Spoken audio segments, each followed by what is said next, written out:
Hey everybody, how's it going? I'm Jared Johnson, the Jared J, back here again with my guest, Talmadge Rodger Varnado the third. Good to see you, sir. Good to see you and good to be seen by you and good to be seen by all of you. Thank y'all for joining in with us again today. We've got a couple of movies we're going to review for you, two of the most prominent, I would say, movies of this past year, and Academy Award season coming up. By the time y'all see this, it'll be right before the Academy Awards broadcast, I do believe. So we're going to be talking about a couple of the heavyweights in some of the the major categories, I would say. And we're going to start off with the most recent film by one of my all-time favorite directors, Martin Scorsese, a film entitled Killers of the Flower Moon. Now, Talmadge has not seen this one, so I'm going to be telling him about it as I tell y'all about it.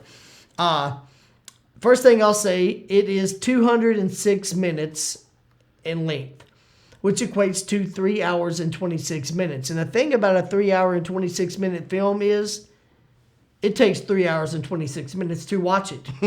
Now, I say that to say, if you're going to watch this movie, you got to really set aside the time. You got to dedicate yourself and make sure that you're going to put the proper time aside to watching it. My personal opinion, and I could wait to the end, but I'll say it now. If you sit down and watch this movie, it is worth all 206 minutes. Wow. I did not feel like 1 minute of that was wasted. I didn't feel like it was too long. Never once did I find myself going, man, how much longer do we have?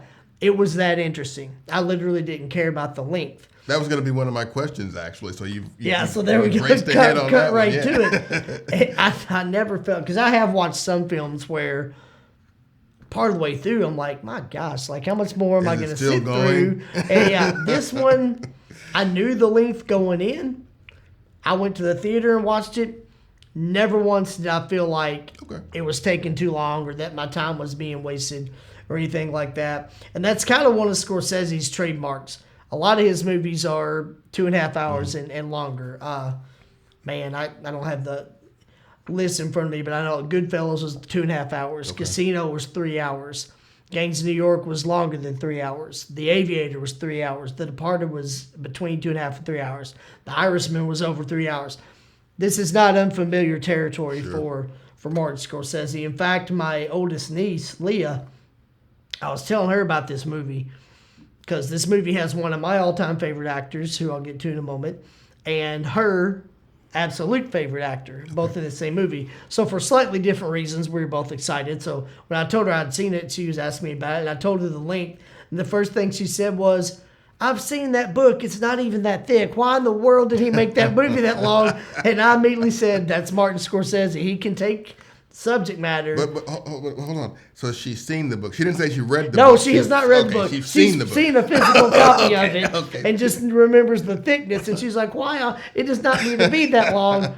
But I said, that's Scorsese. He can take a subject and dig into it and glean this much. But I told her the same thing. I said, it's not wasted. I wasn't watching it going, why is it this long?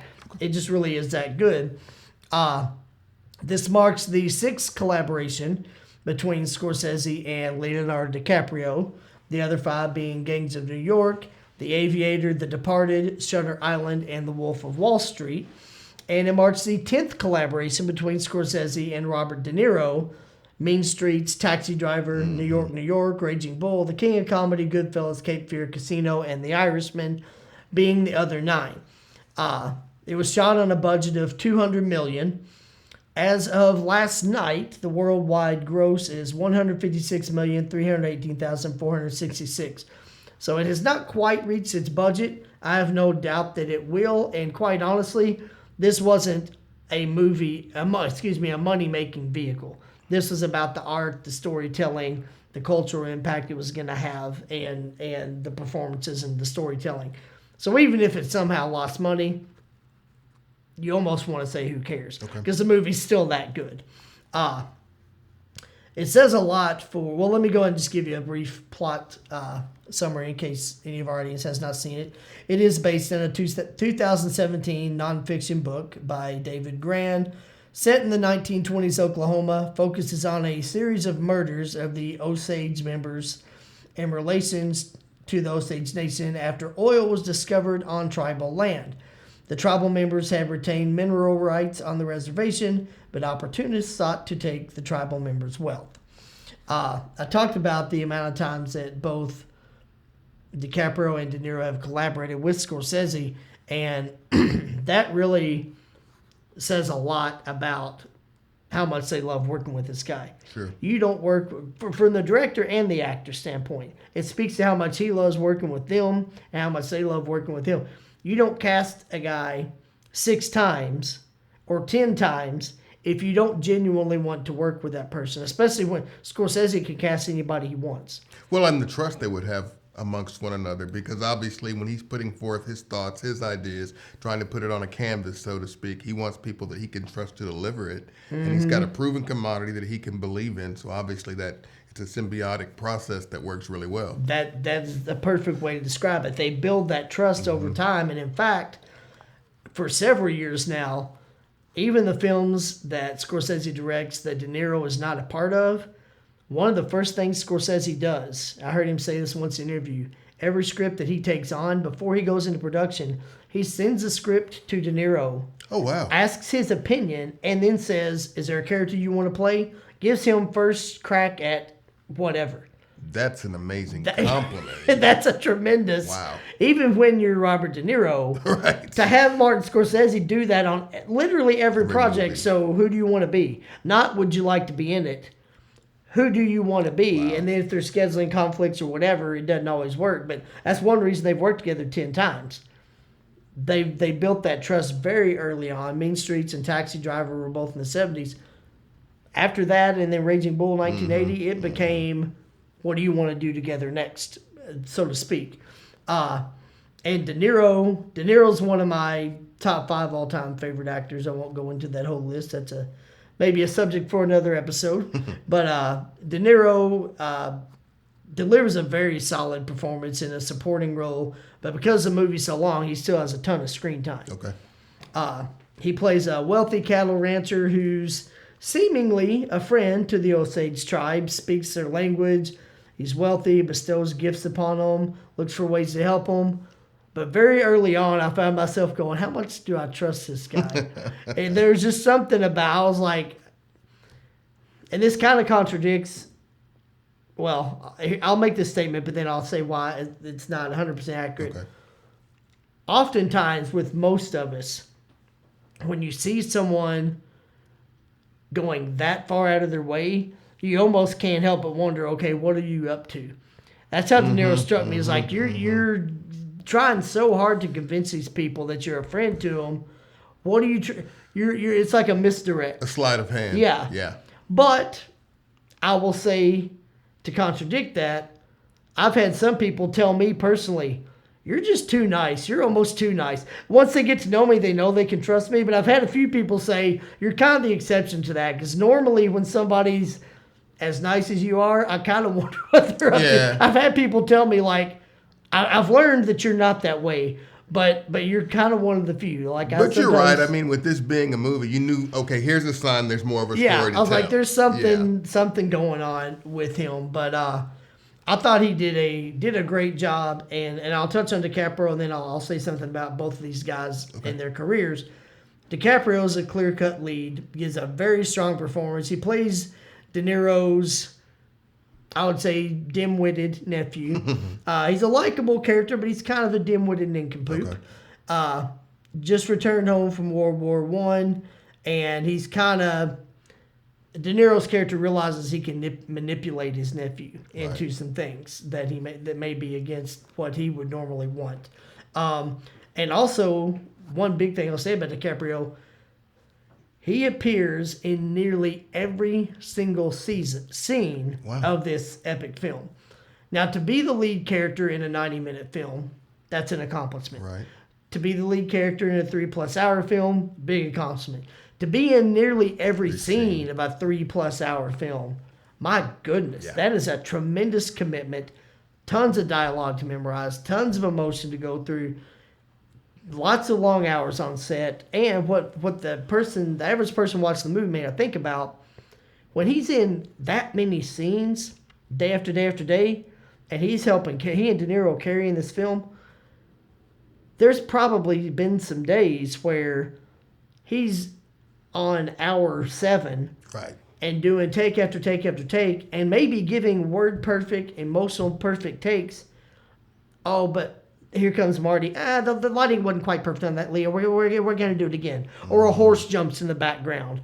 Or somebody else blows a line. When you're on screen that much, you just got to power through. And so I'll give DiCaprio a heck of a lot of credit just for taking on that level of responsibility. But on top of that, his performance was also darn good. One of his best, actually. I don't know where I'd rank it. Well, I would say, too, that it goes back to what we talked about in the beginning, that trust factor. When you know those things can happen, imagine working with someone you hadn't worked with before, you don't trust, you don't believe in. But if you if you bring in someone that you know can deliver and also can still be professional no matter what happens behind the scenes, or because, like you said, the lighting or this or that or the other, and can still deliver it consistently throughout the movie, I mean, obviously that gives you a leg up when you make the picture. To take that journey from the director side or the actor side with someone you don't have that trust with, man, you don't know what you're walking into. You just gotta hope this way. You gotta really want to do the movie. Flip a to coin. Take this long, Is it gonna work or not? Take this long of a journey with someone that you're not sure about. And with De Niro and DiCaprio, I will say both these guys gave great performances. Both of them have had such legendary careers, and I'll explain why I say this. But in my opinion, especially De Niro, but even DiCaprio, have both reached the point where they are competing more against their own history than they are against their peers. Okay. And I say that to say I believe De Niro will be and should be nominated for supporting actor for the Academy Awards. I believe DiCaprio will be and should be nominated for Best Lead Actor. However, most of the voters are going to look at De Niro, and even if he's better than any of the other nominees, there's going to be a lot of the voters that say, yeah, but he was better in The Godfather Part 2. Yeah, but he was better in Raging Bull. They're going to look at DiCaprio and say, but was this as good as The Aviator? He's not competing against The Aviator. He's competing against the other nominees this year, but we know that's how it is. It's like a lot of great athletes. They get to the point where they're competing against themselves. And what else can LeBron do? But last year he was better, or 5 years ago he was better. So it's unless he has career highs in every category. Yeah, exactly. I can see that. Yeah, no. And matter of fact, on that point, and not to pick on Richard Sherman, but I was watching Thursday Night Football a couple weeks ago. It was the Browns and the Jets, but they were talking about. You watched that game? Oh yeah, the whole thing. A real fan. I watched the whole thing. Brees Hall's on my fantasy team also, so I was like, I kind of got an investment in this. But yeah, no, I watched that whole game. I also watched the Thursday night game where the Raiders put up 63 on the Chargers. I watched that whole game. Well, I didn't watch that until it got to 35-0. I was like, let me see what's going on. I watched it from here. kickoff to the but they were talking during the Browns Jets game. They were talking about the upcoming Christmas Day game between the 49ers and Ravens, which has 3 strong MVP candidates in that game: Brock Purdy, Christian McCaffrey, and Lamar Jackson. And Richard Sherman was just vehemently, no, Lamar shouldn't win MVP this year. No. And Tony Gonzalez, Andrew Whitworth, and Ryan Fitzpatrick are like, you're that hardcore again? Like, it can't be him? What's going on? And not to insult Richard Sherman, but here was his opinion. It kind of goes with what we're saying. He said, and he rattled off Lamar's passing numbers and rushing numbers for this current season. And then he said, 2 years ago when he won MVP, this was his numbers. Yeah. That was an MVP season. Yeah. This one's not. This is not his best season. And I'm sitting at home. Of course, they can't hear me, but I'm like, he's not competing against him. He's competing against Brock Purdy and Christian McCaffrey. And I'm not saying Lamar Jackson should definitively win. But I get your point. But it's like, who cares what he did 2 years ago? Based on what he did in 2019 or 20 or whatever it was. Right. Yeah. What difference does that make? Brock Purdy didn't start till this year, but who cares? Right. He's being judged on what he's done this season. So, unfortunately for DiCaprio and De Niro, they've entered that realm, and De Niro's been in that realm for a long, long time. Decades.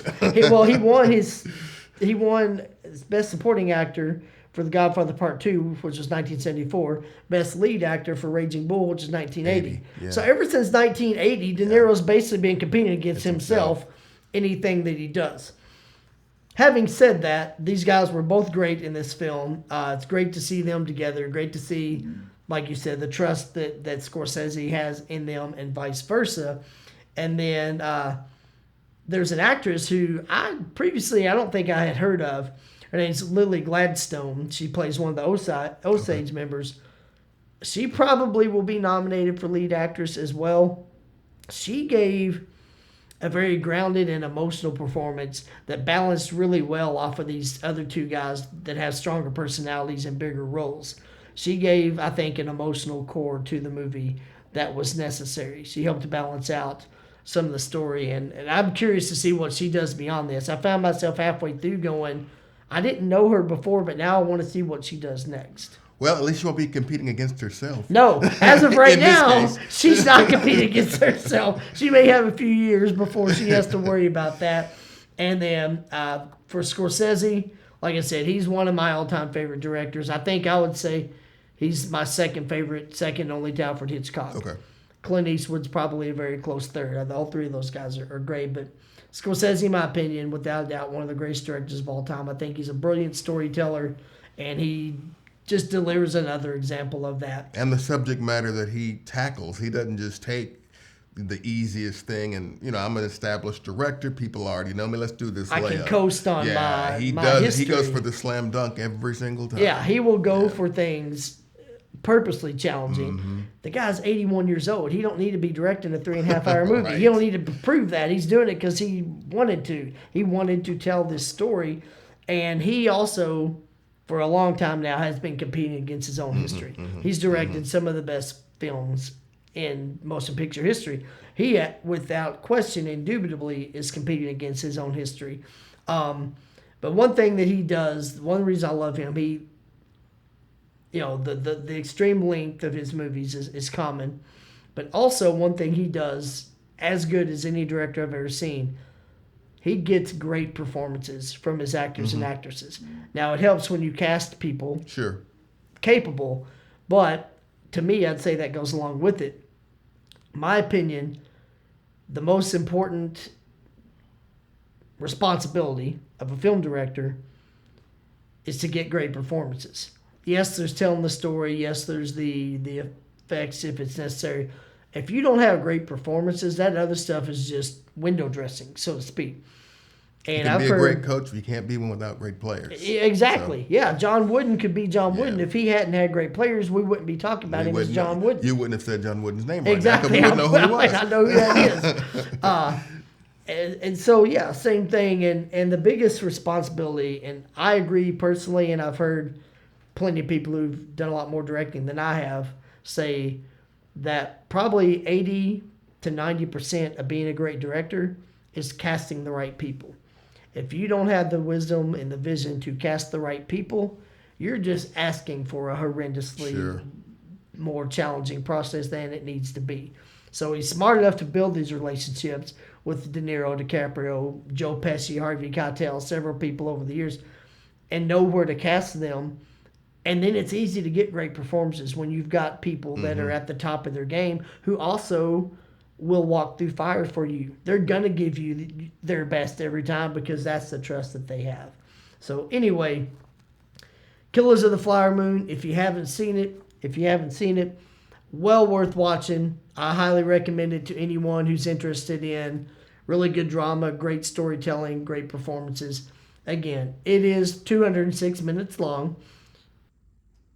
If you want to invest the time in it, it's worth every minute of it. I do think it will, without doubt, be a Best Picture nominee, Best Director, Best Lead Actor DiCaprio, probably Best Lead Actress Lily Gladstone, Best Supporting Actor for De Niro.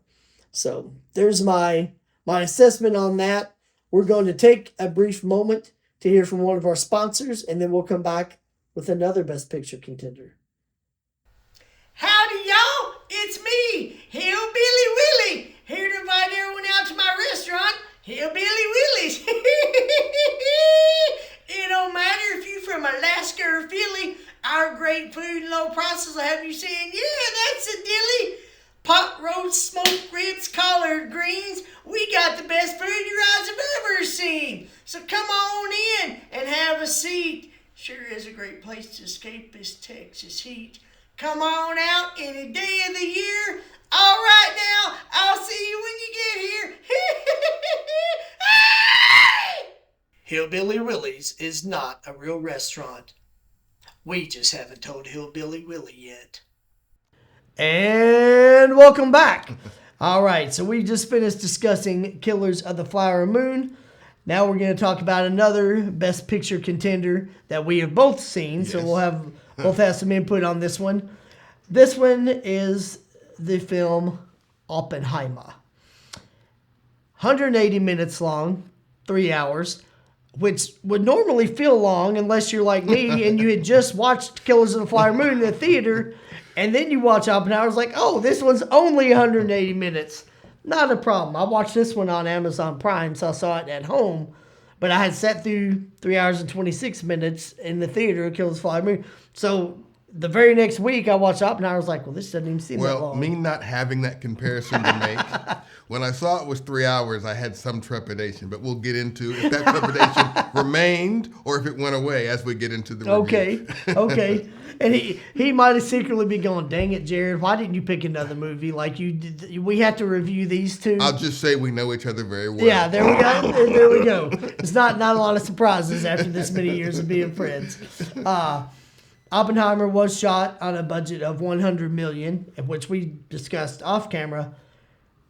Actually, that's kind of surprisingly low for the scale of this film. $100 million is a heck of a lot of money. But for the scope of this film, the length and some of the stuff they did and just the actors alone, I would not have been shocked if it had been significantly higher. Me either. As of last night, the box office is $952,038,355. So it has done pretty darn well from a commercial aspect. Just to give a brief synopsis, it does star Cillian Murphy as J. Robert Oppenheimer, the American theoretical physicist credited with being the father of the atomic bomb, for his role in the Manhattan Project, the World War II undertaking that developed the first nuclear weapons. Now, in our last segment, we talked about the level of trust between a director and an actor and the importance of that. Right. I don't know if you even are aware of this. Well, you might or you might not be. That covers both possibilities. Let's find out. All possibilities. But this marks the sixth collaboration between Christopher Nolan and Cillian Murphy. That I did not know.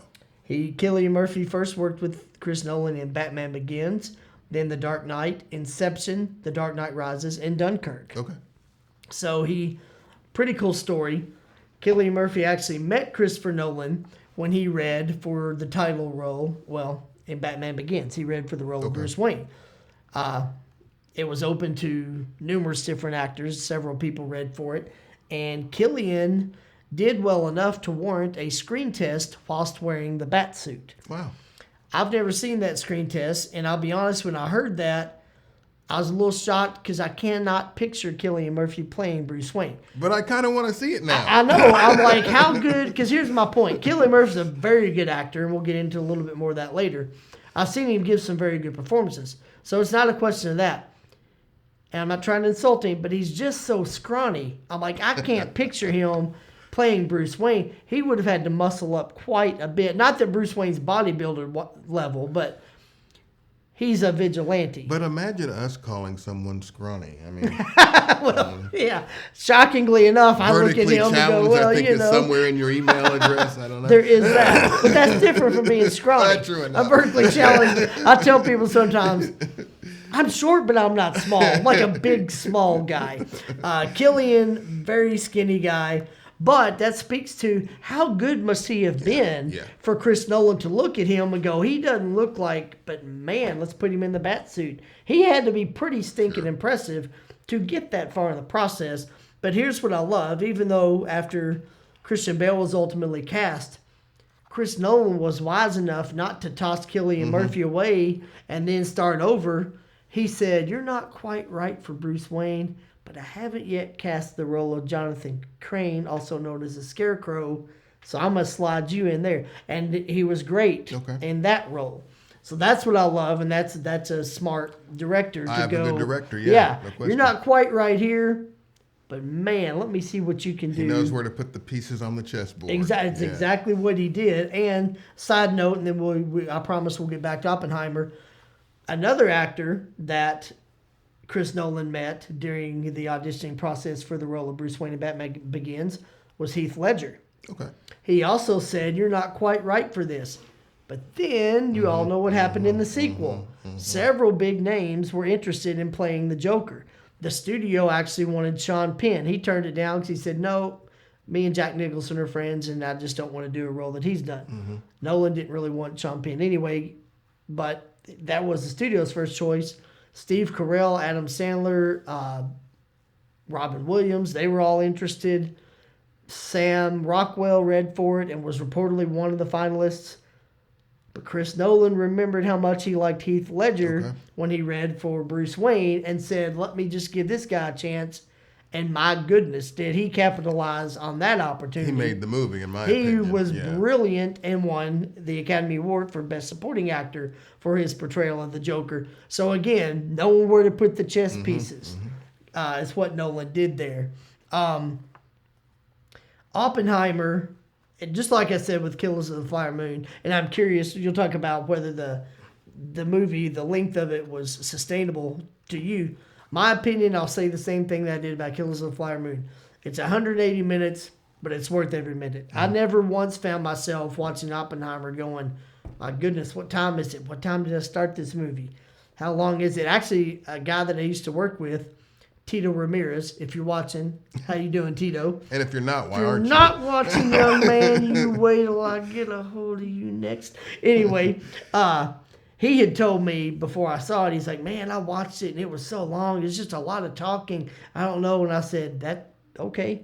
I said, "I love stuff that's got a lot of dialogue, so you making me want to watch it more." He's like, "Well, you might like it then." I don't know, Jared. It's just too much talking, too much conversation. I said, again, that you made me want to watch it now even more. So his negative review was a positive Yeah, review for you. him saying, "Man, there's so much talking," but he didn't know. I love Right. stuff that's dialogue driven and character driven. So I was like, "You've made me want to watch it more." So, but did you have the same feeling in terms of the length? Did you think it felt too long, or? No, I will say this, though, and I'm glad you brought that up because I've got two different perspectives. Okay. No, I didn't think it was long while I was watching it, but I will admit this. Once the bomb went off and that scene was shot and we saw it, Yeah. I did check to see how much time was left because I wanted to see, okay, is this the end of the movie? Because the bomb went off. What else is there to tell? Right. Where's the story going from Right, here? but I was surprised to see there was still an hour of runtime left. Yeah. And so that got me curious. Okay, what else could they talk about? Now, granted, I knew from watching the film that the congressional hearing was a piece of it as well. Yes. But I didn't know if there was an hour's worth to sustain that. Yeah. Actually, there was. And it worked. So I'm not going to say I didn't check the time, but I checked it You for a checked different it for reason. that reason, yeah. And that's actually a really good point because I didn't really check the time, but I did just knowing the time when I saw that moment. I kind of was like, okay, and then now where are we going? Right. But I thought that was actually a brilliant move on Chris Nolan's part because he still sustained telling that much of the story. He could have easily waited till the end and culminated the film with that. Instead, he put it at the 66.7% mark of the film, approximately, where you wasn't expecting it, and then still sustained an hour's worth. And of course, not having spoken to Mr. Nolan, I Right. can't say this was what he was thinking, but my thought was, in his eyes, the story wasn't about the bomb being dropped because we knew that was happening. Right. Before you knew the film or watched the film, you knew that was a part of it. But it was Yeah. more of the impact on these people's lives after it happened. What happened to their lives after. I mean, imagine this man basically had the power of the world in his hands. Yeah. Very few men on this earth get to know what that feeling is. Once that's done, what else can you accomplish? Yeah. What else happens? How do you live with the fact that I ended a war, but I had to kill hundreds of thousands of Right. people to do it? And to see his mindset and to see where we went from there was actually a more interesting part of the story for me. I concur completely. That's a great point. It kind of brings up the moral question of just because I can do something doesn't mean that I should. And if you remember, I think it was Matt Damon's character. Who was great, by the way. He was very good as well in this film. I think it was him that looked at, he was talking to Oppenheimer, played by Cillian Murphy, and he said, "You mean to tell me all I have to do is push this one button and hundreds of thousands of people will die?" It was kind of that moment of, "You're kidding me, right?" like, I can just push this button.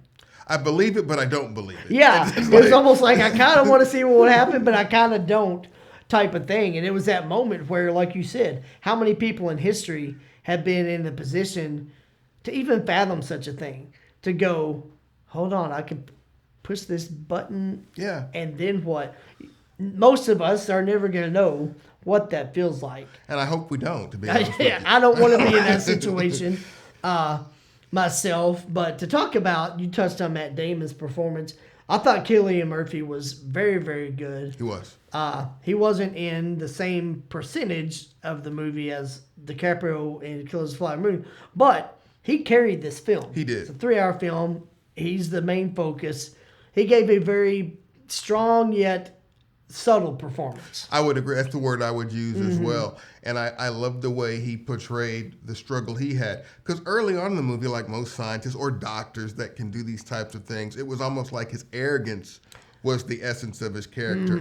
That was his driving force. Right. As it went on, it was like, okay, now I have this struggle.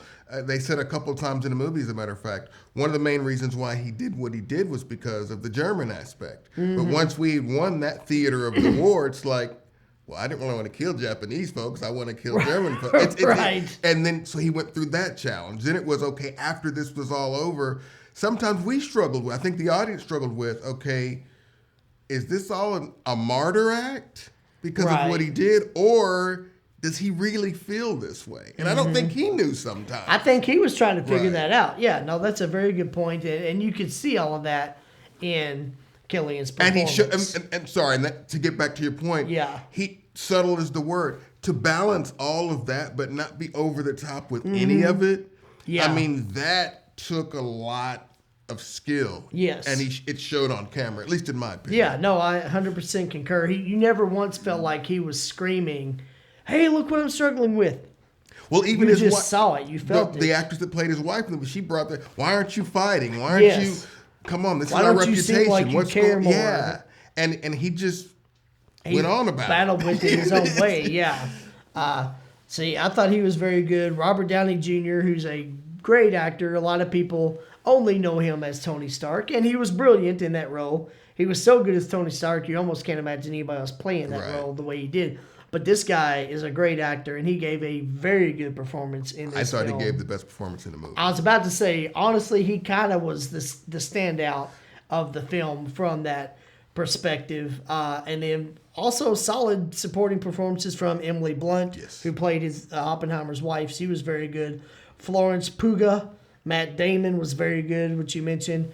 Josh Hartnett, Casey Affleck, Rami Malek, Kenneth Branagh, Jason Clarke, and Alden Ehrenreich also had solid performances.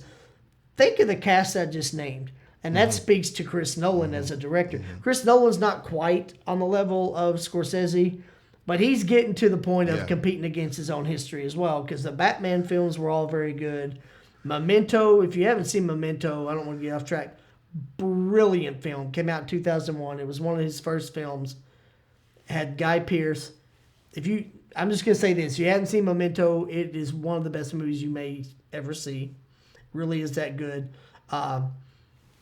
Inception, also brilliant and very unique. He did a film called The Prestige with Christian Bale and Hugh Jackman and Michael Caine that was very good. He's done a lot of really good and really, really interesting and unique stuff.